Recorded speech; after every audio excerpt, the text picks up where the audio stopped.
मैं तुम्हारे। नमस्कार मित्र परिवार, मी Ankit Patil, Omkar tours and travels owner. आज होतं आपलं गुलमर्गचं साईट सीन. वेकअप कॉल देऊन आपण झालो रेडी. ब्रेकफास्टमध्ये होतं आज सुकी मच्छी होती, आज चपाती होती, ऑमलेट होतं. ब्रेकफास्ट करून एक काका होते, त्यांना आम्हाला श्रीनगर एअरपोर्टला सोडायचं होतं. त्यांना सोडून मग आम्ही निघालो आमच्या गुलमर्गच्या साईट सीनसाठी. मॉर्निंगला घेतली आम्ही आरती.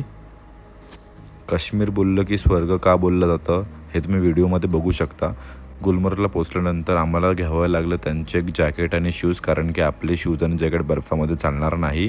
कस्टमर झाले आपले रेडी आणि मग बसलो आम्ही आमच्या बसमध्ये. पुढे आपण जात होतो, पण आपल्या कस्टमरांना करायचा होता डान्स. आपला डान्स काय सुटत नाही. किती सुंदर अशी झाडी आहेत बघा, तुम्ही पाहू शकता किती बर्फ पडला आहे वरती. आम्हाला जायचं होतं तिकडेच टॉपवरती. आम्ही पोचलो गुलमर्गला. बस आमची पार्किंगमध्ये असते, तिकडनं आपल्याला वॉक करावं लागतं अप्रॉक्स 500 मीटर्स. आपले कस्टमर करत होते एन्जॉय. इकडे गंडोलापर्यंत कार किंवा ऑटो पण घेऊ शकता. पर पर्सन 100 रुपीज असतात. एकदा त्यांना आपण बुक केलं की ते लोक आपल्याला साईट सीनसाठी करण्यासाठी फोर्स करतात, तर आम्ही मोस्टली वॉकिंगच घेऊन जातो कस्टमरला. मग आम्ही पोचलो गंडोलाच्या बिल्डिंगपर्यंत. ही समोरची बिल्डिंग आहे, तिकडनंच आपल्याला गंडोला पकडायचं आहे. तुम्ही ऑनलाईन तिकीट्स करून या, कारण की खूप असं ब्लॅक चालतं. जर तुम्हाला इकडे गंडोला तिकीट्स पाहिजेच असतील तर तुम्ही मॉर्निंगला या 9:30ला. हा आहे फर्स्ट एजचा गंडोला. गंडोला पकडून मग आम्ही पोचलो वरती. हे आहे फर्स्ट एजचं हॉटेल. इकडे तुम्ही कॉफी टी एन्जॉय करू शकता. हे आहे लोकल फूड, इकडचं बर्फामध्ये खाल्लं जातं. हा आहे फर्स्ट स्टेज गंडोलाचा. आम्ही मग निघालो सेकंड स्टेजसाठी. सेकंड स्टेजचा जो तिकीट असतं त्या प्लस 1000 रुपीज असतात. फर्स्ट स्टेजचा जो असतो तो 800 रुपये असतात.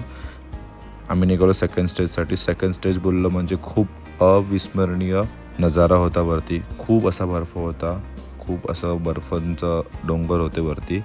जिथपर्यंत नजर आहे तिकडे फक्त आणि फक्त बर्फच बर्फ होता. पोचलो आम्ही सेकंड स्टेजला.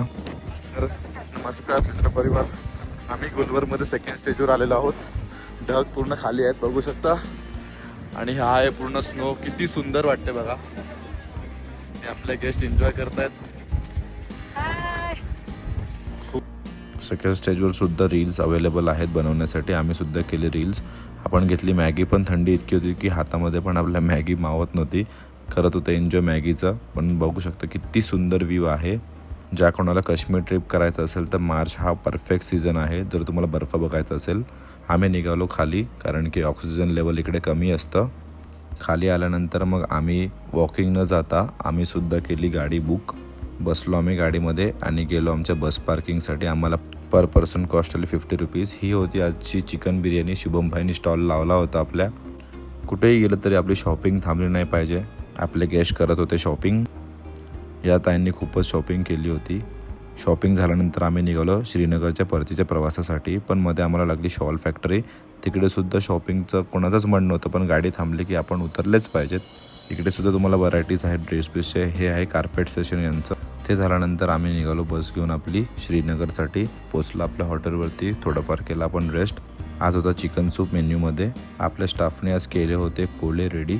आज जेवणामध्ये होतं राईस, मटण आणि आपले घरगुती पोळे होते. आज कस्टमरने खूप एन्जॉय केलं. आपण पण घेतलं आपलं जेवण. भेटूया पुढे. बाय.